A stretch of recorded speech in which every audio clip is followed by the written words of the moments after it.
Hi guys, welcome back to my channel. তোমরা সবাই কেমন আছো? আশা করছি ভালো আছো। আমিও মোটামুটি ভালো আছি। তো এখন বাজে হয়তো 4টা সাড়ে 4টার মতো। তো এখন আমি ছেলেকে আমার শাশুড়ি মায়ের কাছে রেখে যাচ্ছি একটু মহিষাদলে। আমি একাই যাচ্ছি কারণ তোমাদের দাদাভাই তো এখন নেই বাড়িতে। তো আমি শ্বশুর বাড়িতে চলে এসেছি, বাবার বাড়িতেই বেশ কয়েক মাস ছিলাম বেবি হওয়ার কারণে বা প্রেগনেন্সিতে। তোমরা অনেকেই হয়তো দেখেছো ভিডিওতে, টুকটাক তখন ভিডিও পোস্ট করতাম, বড় ভ্লগ না পোস্ট করলেও টুকটাক পোস্ট করতাম। তো সেটুকু দেখে আশা করি তোমরা বুঝতে পেরেছো যে আমি বাবার বাড়িতেই থাকতাম। এখন আমি চলে এসেছি শ্বশুর বাড়িতে। এই বছর গরমটাতে আর পারা যাচ্ছে না, কারণ ছেলে হয়ে গেছে আর ছেলে একদমই গরমে থাকতে পারে না, আমরাও পারি না। যার কারণে এবছর একটা এসি আমাদের নিতেই হতো। তো সেই জন্যই এসি নিতে এসেছি। তোমাদের দাদাভাই যখন আসবে তখন গিয়ে কিনবো, তো অনেক দেরি হয়ে যেত, সেই জন্য আমি একাই এসেছি। আর ওদিক থেকে মানে আমার বাবার বাড়ির দিক থেকে দাদা বৌদি এসেছিলো, যেহেতু ওরা কিনেছে ওরা ভালো মন্দটা বুঝবে, তাই ওরাই এসেছিলো। তো ওরা বাড়ি চলে যাবে বলেছিল, ওদেরকে অনেক করে আমি জোর করে বাড়ি নিয়ে এসেছি, মানে আমার শ্বশুর বাড়িতে নিয়ে এসেছি, তাই ওরা মিষ্টি টিষ্টি কিনছিল। তো এখানে দেখো আজকেই এসিটা পাঠিয়ে দিয়েছে, মানে আজকেই কিনতে গেছিলাম বিকেলে, তো আজকেই সন্ধ্যের মধ্যে পাঠিয়ে দিয়েছে। কাছাকাছি বাড়ি থেকে মহিষাদল খুব একটা দূরে নয়, সেই কারণে। তো আমাদের কোন এসিটা নিয়েছি আশা করি দেখতে পাচ্ছ, হিতাচি নিয়েছি 1.5 টন। তো যাই হোক, দেখো দাদা বৌদিরা ছিল, ওদেরকে শুধুমাত্র বলে এনেছিলাম যে জাস্ট এমনি জল মিষ্টি খেয়ে চলে যাবে, না হয় এই করে ডেকে এনেছিলাম। ওদেরকে আটকে একদম রাতে ভাত খাওয়া পর্যন্ত আটকে রেখেছি অনেক কষ্ট করে।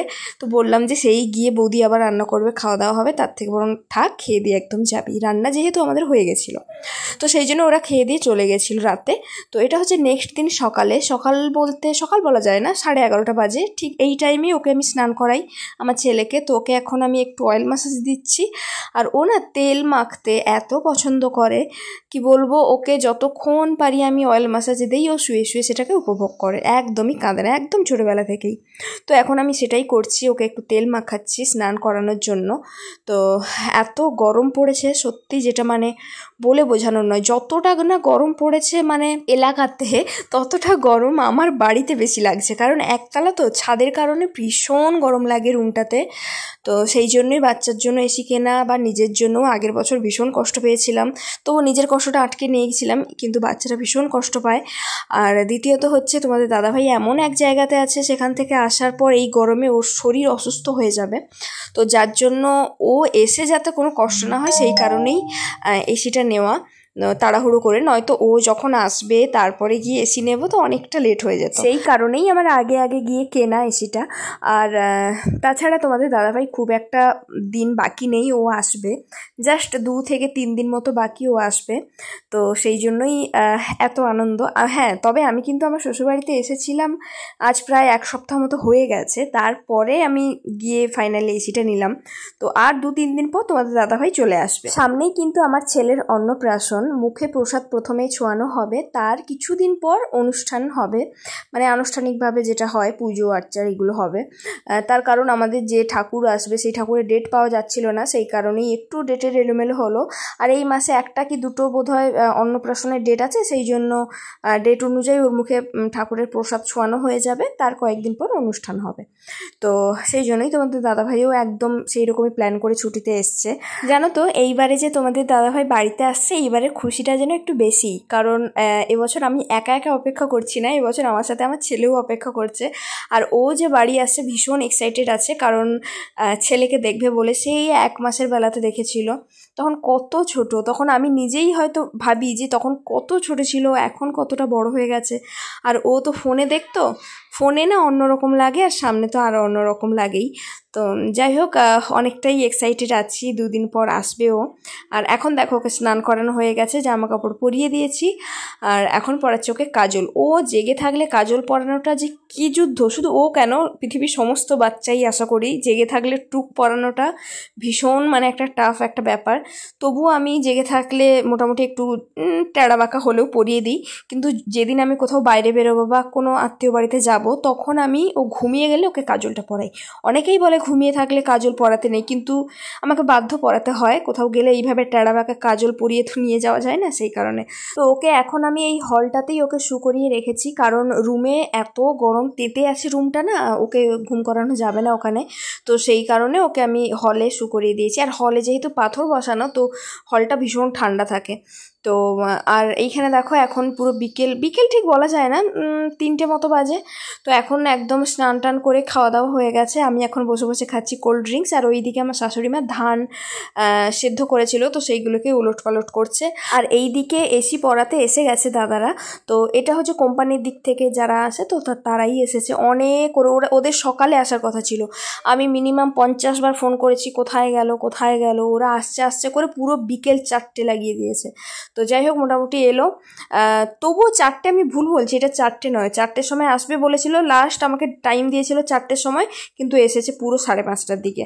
তো এখন দেখো পুরো বিছানার উপরে পেপার টেপার পাতিয়ে দিয়েছি, কিন্তু আমার মাথার একদম মানে আমাকে বলেছিল, দাদারাও বলেছিল, বা বাড়িতেও আমরা প্ল্যান করে ভেবেছি যে এইভাবে তো মানে গুঁড়ো পড়বে, ড্রিল মেশিন দিয়ে যেহেতু ফুটো করবে তো নোংরা পড়বে, তো সেই জন্য শুধু খাটের ওপরেই পেপারটা পাতিয়েছি। কিন্তু সবার শেষে দেখলাম পুরো ঘর মানে একটা কোণা বাকি নেই যেখানে ওই ড্রিল মেশিন দিয়ে যে এই যে গুঁড়োগুলো দেখছো, এই গুঁড়োগুলো পুরো ঘরে, মানে পুরো ঘরে সমস্ত জামা কাপড় যত ব্যাগপত্র আছে সব কিছুতে প্রায় 1 ইঞ্চি করে ধুলো পড়েছে আমার এইখানে। আমি তো দেখে হয়ে গেছে, তারপরে এখানে বসে বসে আমি শুধু মাথায় হাত দিয়ে বসে আছি, কি করে আমি পরিষ্কার করব, কোথা থেকে শুরু করব। পাগল হয়ে গেছিলাম আমি ওই দিন, কি আর বলবো, মানে এত গরম লাগছিল, তার উপর ওই এত খেটেছি ওই দিনটাতে, আমি পুরো রুমটাকে প্রায় একদম ডিপ ক্লিন করেছি। তো এখন আমি তোমাদের সাথে একটা জিনিস শেয়ার করব। এটা হচ্ছে নেক্সট দিন।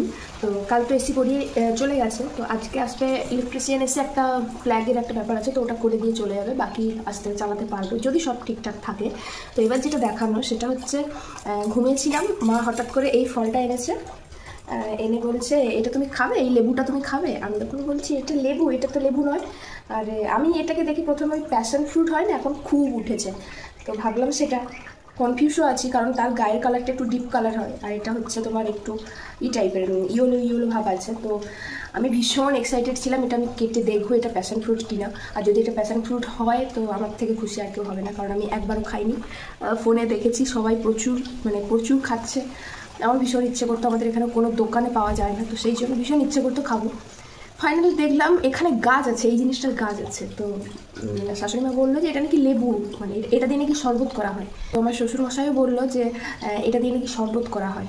তো আমি তখন বললাম যে জানি না শরবত করা হয় কিনা, তবে এটাকে ওই নুন টুন দিয়ে খেতে হয়। তো সকালে উঠেই ব্রাশ কিচ্ছু না করে চাকু দিয়ে কেটে দিয়েছি, কেটে দেখছি যে প্যাশন ফ্রুট কিনা।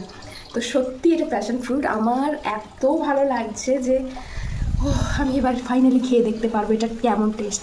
ভীষণ খাওয়ার ইচ্ছে ছিল, তো খালি পেটে তো টক জিনিস খাওয়া যাবে না, সেই জন্য সকালে একটু কিছু খেয়ে তারপর এটা আমি খাবো।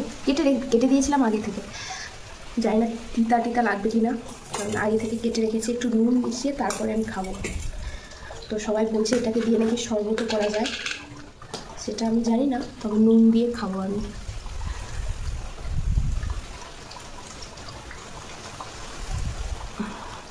তোমরা কারা কারা প্যাশন ফ্রুট খেয়েছো একটু কমেন্টে জানিও। আমার অনেক ইচ্ছা ছিল যে আমি খাবো, ফাইনালি কেমন খেতে তোমাদেরকে খেয়ে আমি বলছি।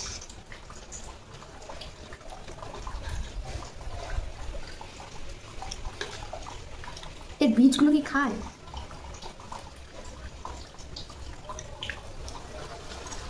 টেস্টটা পুরো কামরাঙার মতো, পুরো আমার মুখে এমন লাগলো।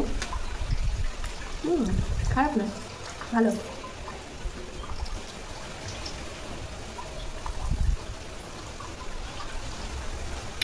বিশাল টক, কিন্তু খেতে ভালো, তবে এটা এখন খাবো না।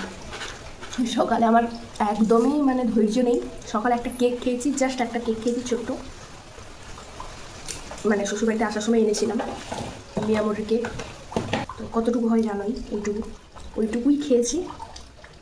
খেয়ে তারপরে টক জিনিসটা খাচ্ছি, সেই জন্য পুরোটা খাবো না, পরে খাবো, দুপুরের টাইমে খাবো। তো ছেলে এখন ঘুমোচ্ছে, ব্লগটা আজকে দুপুর পর্যন্তই করবো, তারপর স্টপ করে দেবো, আবার নিউ ব্লগ দেখতে পাবে। শ্বশুরবাড়িতে এলেই আমার একটু ভিডিও করার ইচ্ছে হয়, বাবার বাড়িতে গেলে ল্যাজ লাগে, ভালো লাগে না। তো যাই হোক, এখন তোমরা আশা করছি ভিডিও দেখতে পাবে। আর 2 দিন, আজ কি বার, আজ শনিবার, না 2 দিন না, পরশু দিন তোমাদের দাদাভাই চলে আসবে বাড়িতে। ও ভীষণ খুশি, তোমাদের সাথে শেয়ার করবো সবটা। তো এখন রাখছি, পরে কথা বলছি। তো সারা দুপুর কী করেছি সেটা তো শেয়ার করতে পারিনি। ওকে স্নান করালাম আজকে, তারপরে ওই ইলেকট্রিশিয়ান এসেছিলো, সেই সব কাজকর্ম করছিলো, তাই এত ব্যস্ত ছিলাম তো আর করা হয়নি। তো যাই হোক, এখন ফিট হয়ে গেছে, চলছে। আর এই যে ইনি এখন জেগে আছে। এত গরম না, মানে সত্যি ভয়ও লাগে গরম থেকে হুট করে বাচ্চাকে শীতে তো রাখাও উচিত নয়, তাই একদম স্লোতে রেখে মোটামুটি শ্যুট হোক 2-3 দিন, তারপরে না হয় একটু বেশি ঠান্ডা দেওয়া যাবে। কিন্তু এখন মোটামুটি একটু শ্যুট করাই, নয়তো হুট করে আবার ঠান্ডা লেগে যেতে পারে, এটা একটা ভয় আছে। ও বাজে অভ্যেস শিখেছে এইটা। কী হচ্ছে এটা? কী হচ্ছে? কী হচ্ছে এটা? কী হচ্ছে এটা? কী হচ্ছে এটা? কী হচ্ছে? একটা জিনিস শিখবে তো সেইটা এখন কন্টিনিউ 1 মাস চলতে থাকবে, প্রত্যেক দিন মিনিমাম 500 বার করবে সেই জিনিসটা, যেটা শিখবে একবার। তো এই এখন তুতুড়ি খেলা শিখেছে, ওটাই করছে এখন। যাক, তো চলো আজকে ভিডিওটা আমি এখানেই শেষ করব। তোমরা সবাই ভালো থেকো, সুস্থ থেকো। আর তোমাদের ওইদিকে কেমন গরম পড়েছে কমেন্ট করে জানিও। সবাই ভালো থেকো, সুস্থ থেকো, টাটা করে দাও।